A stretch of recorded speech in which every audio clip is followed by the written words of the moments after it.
Hello, I'm Michael Van Ham, and this is my presentation over fundraising and advancement in higher education for higher education finance. Fundraising.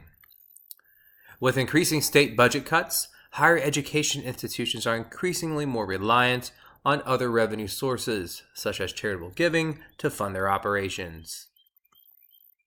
In fact, according to CASE, the Council for Advancement and Support of Education, higher education institutions received $46.73 billion in 2018 for charitable contributions. Most of it was for capital purpose gifts such as endowment, property, buildings, equipment, and loan funds, as well as alumni, mostly being the largest source of fundraising dollars. As we know from our readings, for state public institutions, 37% of all of their funding generally comes from state and federal dollars. The rest of that has to be made up in other avenues. Endowment income is one of those avenues, and which is basically investment income earnings from gifts. They are more heavily concentrated, of course, in the private sector than the public sector, since their public sector or private sector institutions are not state funded. Generally, with the exception of grants, sometimes a federal grant may come in for a specific area, but that's not usually the norm. However, Kredovich noted that endowment income investments are used for restricted and unrestricted funds. The unrestricted funds part being kind of the best source of funds for it to be used, because there generally are no stipulations from the donor. But those are usually what you will see. Those are usually kind of not the norm as well.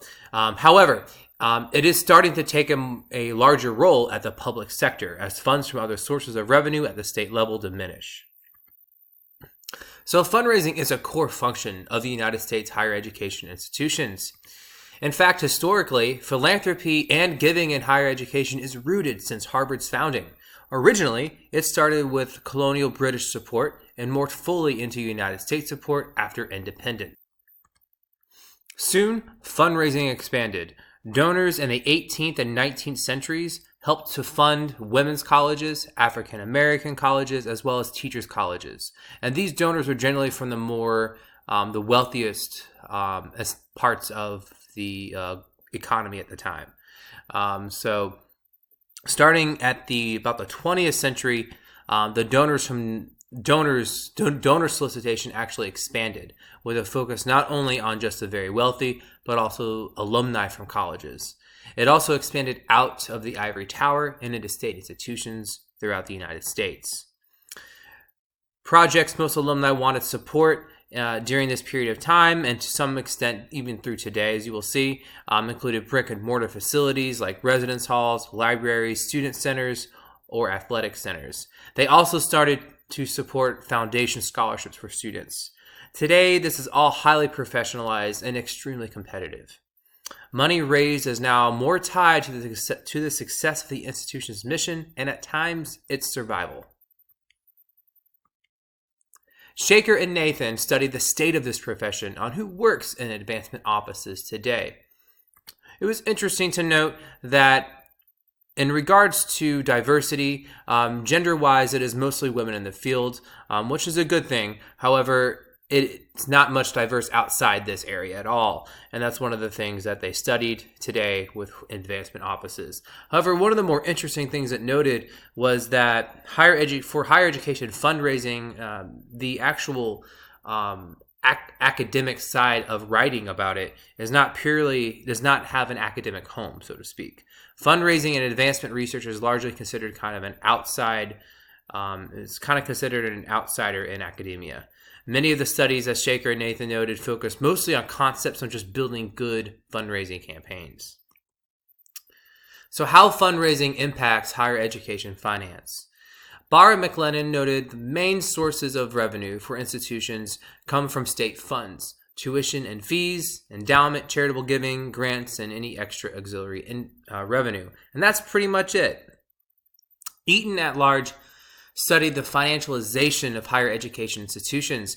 They studied the main sources of revenue to find out the amount of returns received from different types of higher education institutions from those main revenue sources that we kind of read about at Barr and McLennan. One of the measures, of course, that they studied across all sectors of higher ed institutions was the endowment funds. And I thought this was really interesting, kind of what they found. Endowments actually benefit the wealthiest institutions.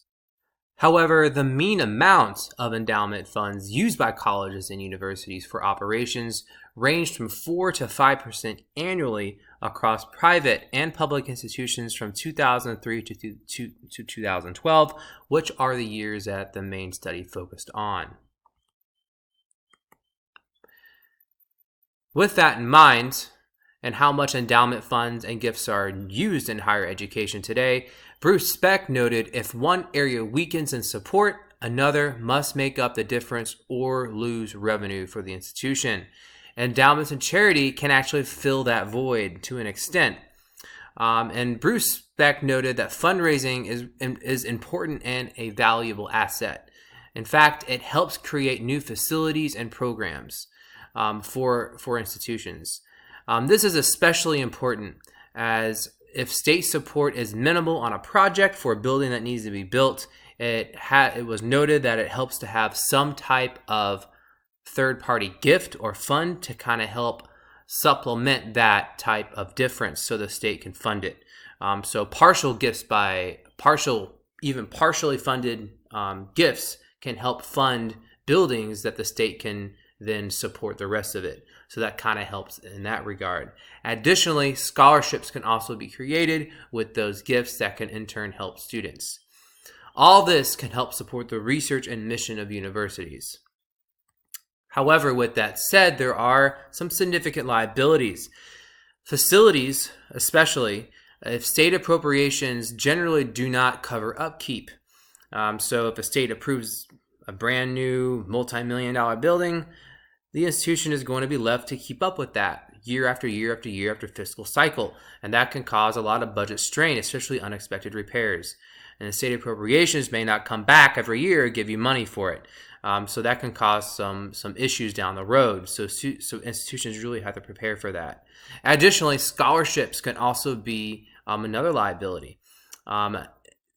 Generally speaking, if a donor wants to start a scholarship, it's generally going to be some type of static gift of a scholarship. And that static gift of a scholarship can lose its value as tuition and fees rise year after year. And this can cause, both of these issues can cause dips into the general budget to cover the scholarship or the facilities, and it can create liability down the line. So these are issues to think about that institutions have to incorporate into their budgets. In fact, at Georgia State University, where I work, the main scholarship that we give in undergraduate admissions, those are from endowment funds, and we only have a handful of dollars that can go every year. And that money can only go so far. If we raise our tuition and fees, we do have to think about, how that's going to impact our enrollment for the next year. And if that scholarship, for example, if that out-of-state tuition scholarship, which is about 50% cut, is that going to impact students? If we raise our fees just a little bit, is that going to prevent that out-of-state student from coming to college here? Those are the types of things we do think about even in our department. So it's actually really interesting to kind of see how the research kind of goes into the real practice of it. However, it's good to note that fundraising is important, but it cannot be the end-all, be-all. Many universities receive large gifts from donors, which we like to call mega gifts. So recent trends in gift giving today show that many donors want some sort of control over their large contributions. And it's not necessarily just building a building after their name.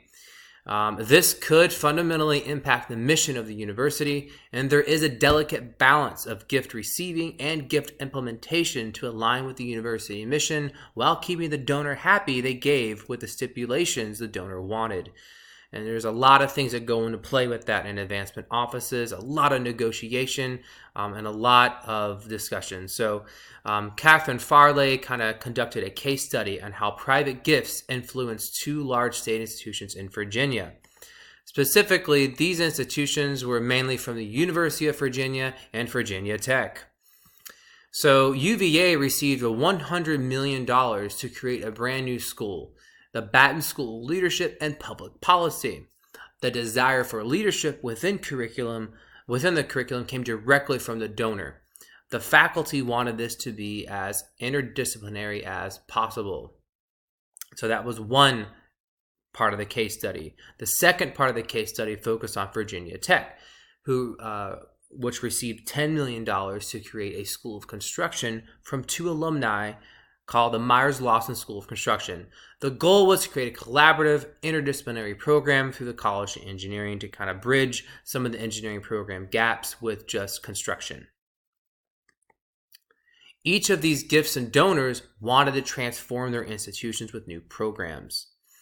Farley noted that the UVA originally did not want a focus on leadership and public policy. There was a lot of pushback. In fact, faculty thought it completely lacked a scholarly foundation, which I thought was interesting because technically there's a whole foundation for it. However, we're going to move on from that point. But concern was also on resources, on how that impacted and took away from others.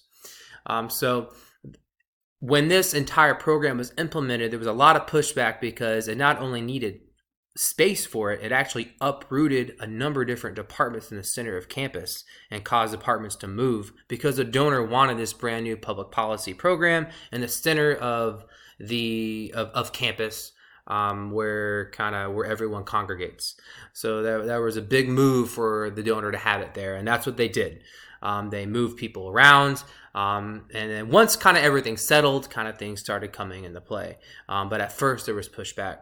For Virginia Tech, there was support from the beginning, but the goal of having an interdisciplinary program of construction actually fell through, and it turned out that the faculty and the program itself is not as interdisciplinary as they wanted it to be through the College of Engineering. So there were two main conflicts that arose from this. It was control for resources and physical space for both of these cases. And it really shows that even though institutions receive a ton of money, it's not necessarily could solve everything. There's a lot of other things that go into play with it and how that's going to impact the budget down the line. So there are implications. In fact, it is clear that, of course, foundation gifts are important for higher education institutions to stay fiscally sound. Institutions depend on charitable giving to ensure their survival, mission, and success.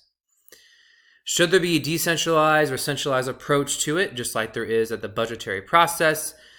When someone receives a gift, an institution receives a gift, should it be left for all students or should it be completely only for the School of Music? If that donor only wants to be for the School of Music, for example, then it's only for those students. So really the Advancement Office has a central role in kind of discussing those implications with the donor, letting them know, hey, even though your money is going for just music students, for example, some of this money could also go toward other students with other majors. However, a lot of the negotiation comes down to what the donor wants and the institution having to do their best to try and negotiate around it or with it to try to at least get some of that money so that they can impact the institution with keeping the mission in mind. Farley noted that for large transformational gifts to be successful, they need to be large enough to support a program fully and not partially. This is kind of what I wanted to get back to. The University of Virginia's gifts was actually more self-supporting for the future of the program, that $100 million gift, and there was no need for additional budgetary support. However, the program at Virginia Tech was not large enough to be self-supporting. In fact, the unintentional complication of that was that it needed additional funds from the university's general budget to cover the program, which was not anticipated at all from the reading. So it's really good to note that there are a lot of implications that come into play with this. Gifts can't be the only source of revenue for colleges. As Speck noted, gifts can also be a liability. And here are some references. Thank you so much.